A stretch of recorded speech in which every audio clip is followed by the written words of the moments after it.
A través de RCR presentamos Radar Económico. Gracias a el Instituto Peruano de Economía, IPE.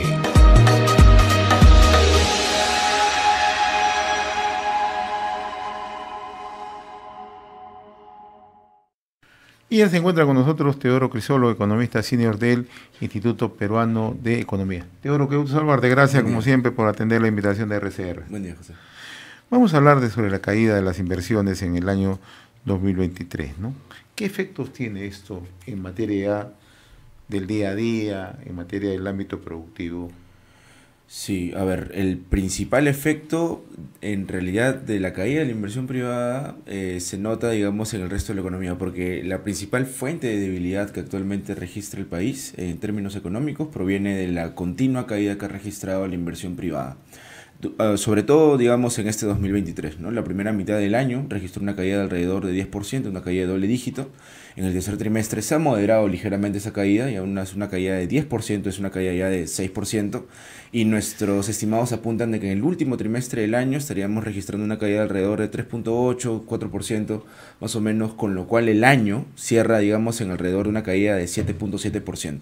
La mayor, digamos, desde la crisis financiera global, si no consideramos la pandemia.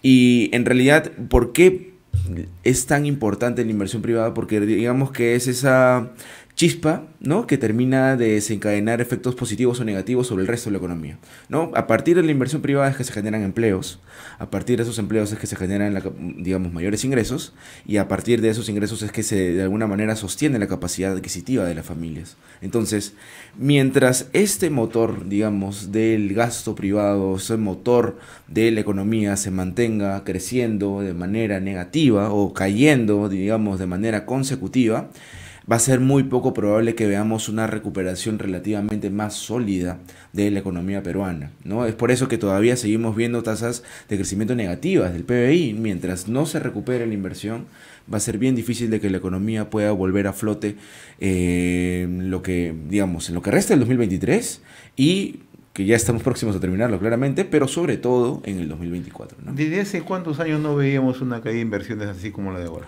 Mira, en la primera mitad del año nada más ya estábamos hablando de que no veíamos una caída así desde más o menos 1999. ¿Ya? Pero ya más o menos con la moderación gradual que ha tenido la caída de la inversión, estamos viendo, digamos, una de las mayores caídas de la crisis financiera global del 2009. Pero ahora no hemos tenido, digamos, la misma naturaleza de los choques. Hemos tenido una naturaleza de choques bien distinta, ¿no?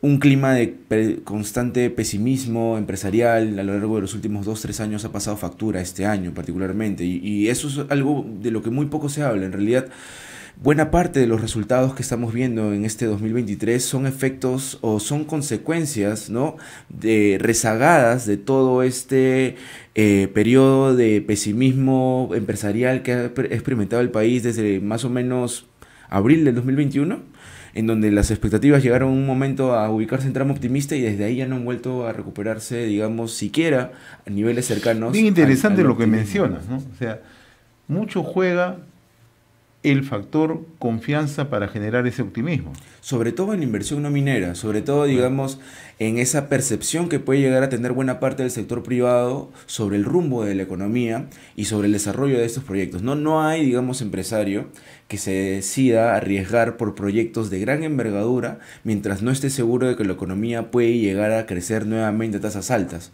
¿no? Porque mientras no haya demanda, ¿por qué tendría que ahorita invertir nuevamente en comprarse una nueva refrigeradora, un nuevo equipo de frío, o levantar el segundo piso de su casa, cosas por el estilo, ¿no? Tener ese tipo de decisiones que involucran un mayor gasto va a ser bien complicado mientras no se revierta, digamos, este periodo más prolongado de pesimismo empresarial que ha registrado el Perú en las últimas 2 décadas, ¿no? Y cuando uno observa, digamos, esta situación no solamente para el lado de las empresas, sino también para el lado de los hogares, se encuentra básicamente de que buena parte del país está, digamos, sintiendo o mejor dicho, no está sintiendo una sensación de progreso.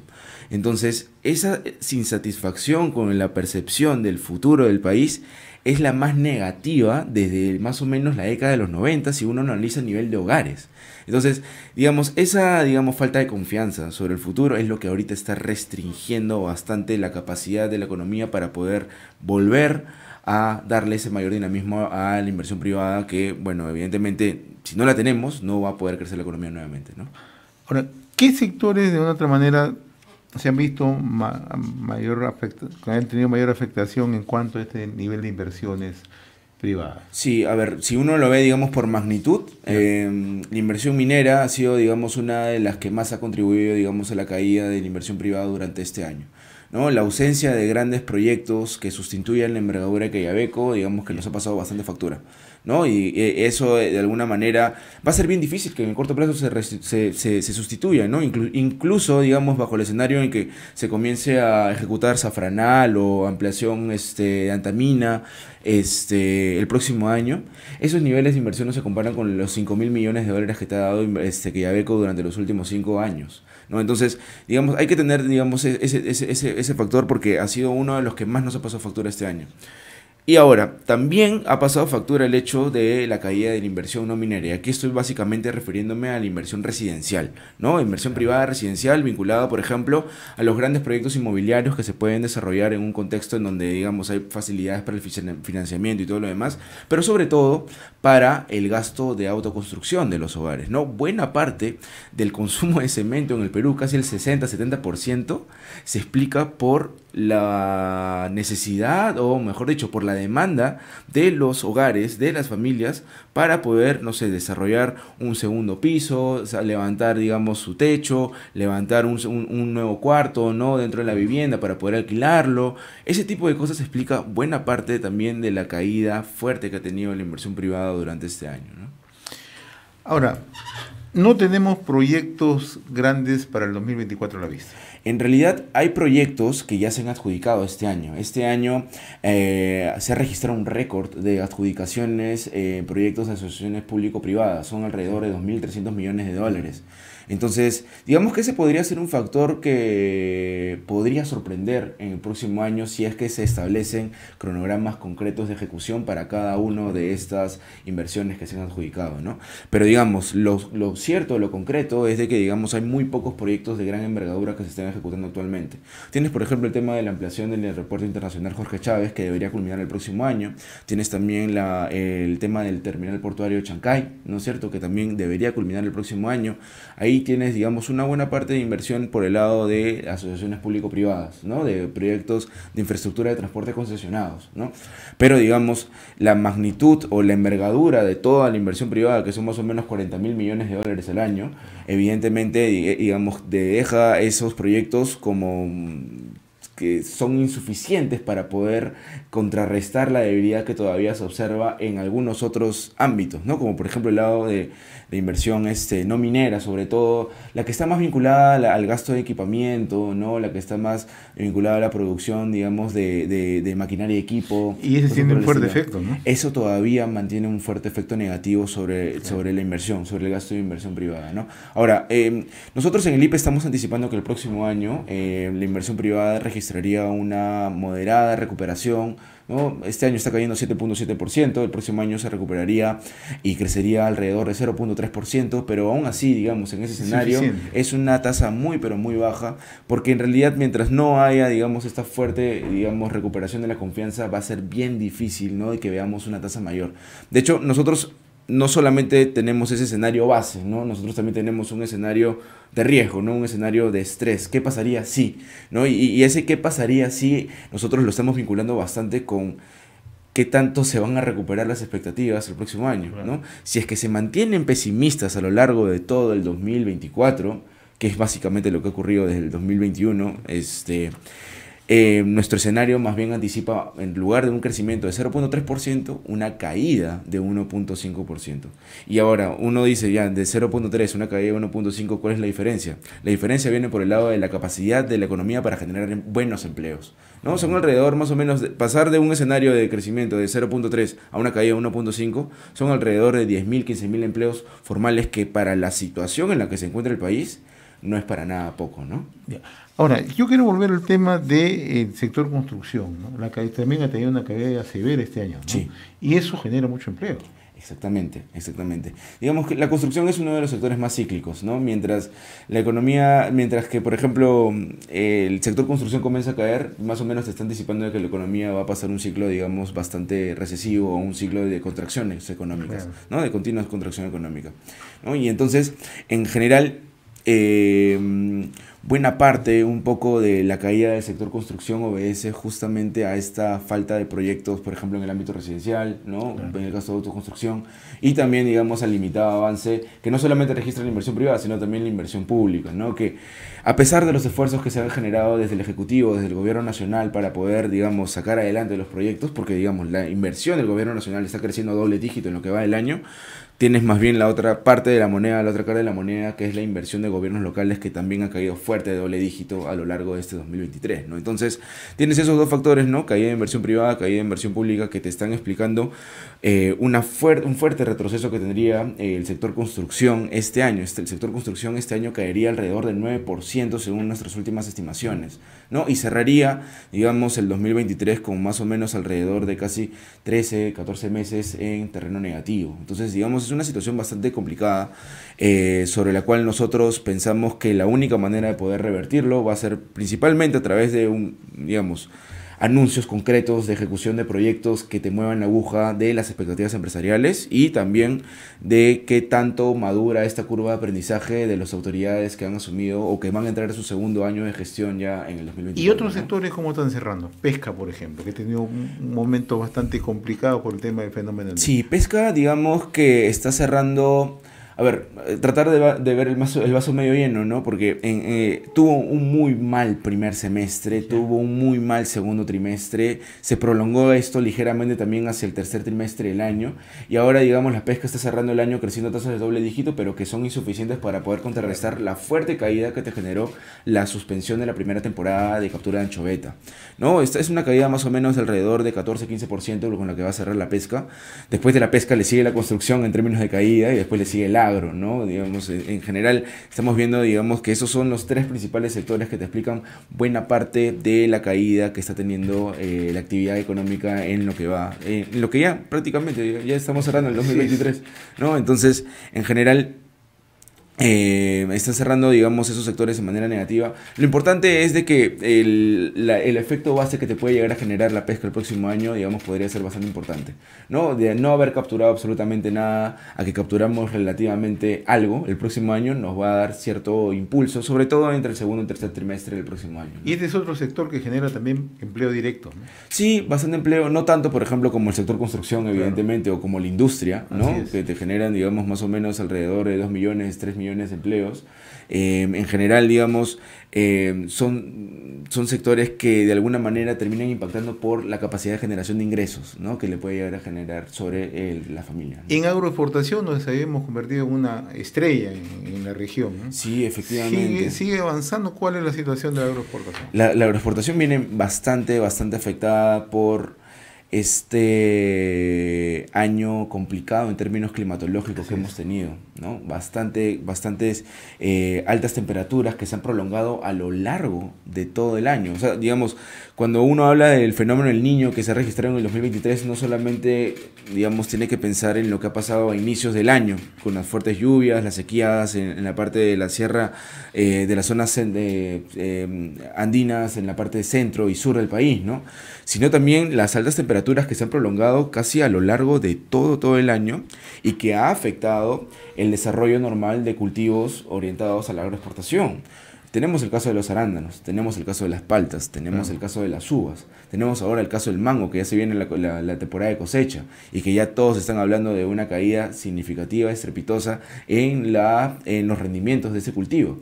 Y eso es lo que te está generando, por ejemplo, de que el sector haya registrado, por ejemplo, caídas de alrededor de 20% durante el tercer y cuarto trimestre del año, ¿no? Entonces, ese sector, digamos, es uno también de los que más golpeados ha sido y que también está teniendo algunas repercusiones ya mucho más directas sobre economías regionales, ¿no? Vemos, por ejemplo, la caída de Lambayeque, ¿no? Lambayeque, la actividad económica, ha registrado una caída La fuerte. Libertad, ¿no? La Libertad también, Piura también. Entonces, Ica también, en cierta medida, tienes algunos, porque no solamente ha sido estos cultivos, ¿no? También el espárrago, el tema de las conservas que se envían, ¿no? Todos esos sectores, Y que digamos, son contratos ya elaborados previamente, ¿no? Exactamente, exactamente. Y que, de acuerdo a lo que me comentabas al inicio, ¿no? ¿Cómo lo vemos a nivel sectorial por el lado de la inversión? Cuando una empresa atraviesa un periodo donde se le caen las ventas bastante, ¿no? O sea, porque no todas las caídas de producción se terminan compensando con las subidas de precio. Así es. ¿No? Eso le da menor caja para poder invertir el próximo año. Y eso también explica buena parte de la caída de la inversión este año, ¿no? Las utilidades de las principales empresas que cotizan en la Bolsa de Valores de Lima han registrado en lo que va del 2023 una caída de alrededor de 20 y tantos %.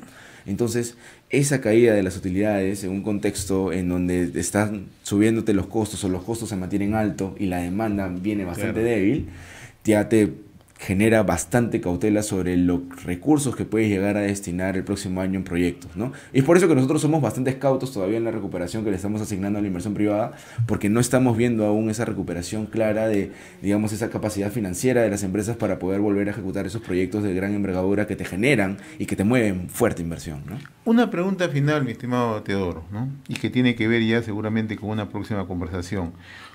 Estos indicadores económicos, nivel negativo en el crecimiento, 0.5 como se estima, ¿cómo va a afectar el tema de pobreza? ¿Cómo se va a mover la aguja de la pobreza en los próximos meses? Es bastante probable de que la pobreza se incremente en este 2023.